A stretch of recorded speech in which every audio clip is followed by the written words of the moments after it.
ప్రభుత్వ పాఠశాలలను అంతర్జాతీయ ప్రమాణాలతో సిద్ధం చేయాలనేదే ప్రభుత్వ లక్ష్యమని మంత్రి నారాయణ పేర్కొన్నారు. నెల్లూరులో నిర్వహించిన మెగా పీటీఎం కార్యక్రమంలో ఆయన ముఖ్య అతిథిగా పాల్గొన్నారు. మాక్ అసెంబ్లీలో ప్రతిభ చాటి సీఎం నుంచి ప్రశంసలు పొందిన మల్లెల సంజీవయ్య స్కూల్ విద్యార్థిని హేమహర్షితను మంత్రి నారాయణ సన్మానించారు. తాను ఉపాధ్యాయుడిగానే తన కెరియర్ ప్రారంభించి ఉన్నత స్థాయికి చేరానని తెలిపారు. దేశవ్యాప్తంగా నారాయణ విద్యా సంస్థలను విస్తరింపచేశానని వివరించారు. ఈ స్కూల్ గత ప్రభుత్వం మూసేసింది. ఇది నెల్లూరు నడివడ్డు నుండే స్కూలు. అలాంటి స్కూల్ని గత ప్రభుత్వం మూసేస్తే ఎలక్షన్స్ ముందు నెల్లూరు ప్రజలకు మాటిచ్చాను, ప్రభుత్వం రాగానే ఈ స్కూల్ తెరిపిస్తానని.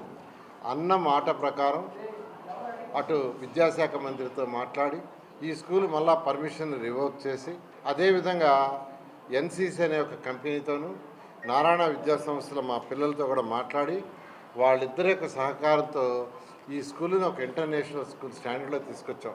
అదేవిధంగా ఇక్కడ హెడ్ మాస్టర్ గారు ఎవరైతే ఉన్నారో, హెడ్ మాస్టర్ గారు, డిఈఓ, ఎంఈఓ వీళ్ళందరూ కూడా దీని మీద ప్రత్యేక శ్రద్ధ తీసుకొని చేస్తున్నారు.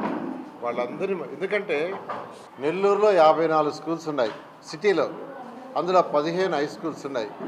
ఈ 15 హై స్కూల్స్ యొక్క ఇన్ఫ్రాస్ట్రక్చర్ రాబోయే జూన్ లోపల ఈ విఆర్ హై స్కూల్ కంటే బెటర్గా చేయాలనేది నా టార్గెట్. దానికి అనేక మంది దాతలను యాక్చువల్గా విఆర్ హై స్కూల్కి తీసుకొచ్చి చూపించాను. వాడు చూసిన తర్వాత మేము కూడా ఒక స్కూల్ చేస్తామన్నారు. ఈ స్కూల్ గత ప్రభుత్వం మూసేసింది. ఇది నెల్లూరు నడివడ్డు. ఈ వీడియో మీకు నచ్చినట్లయితే లైక్ చేయండి, షేర్ చేయండి, మా ఛానల్కి సబ్స్క్రైబ్ చేయండి.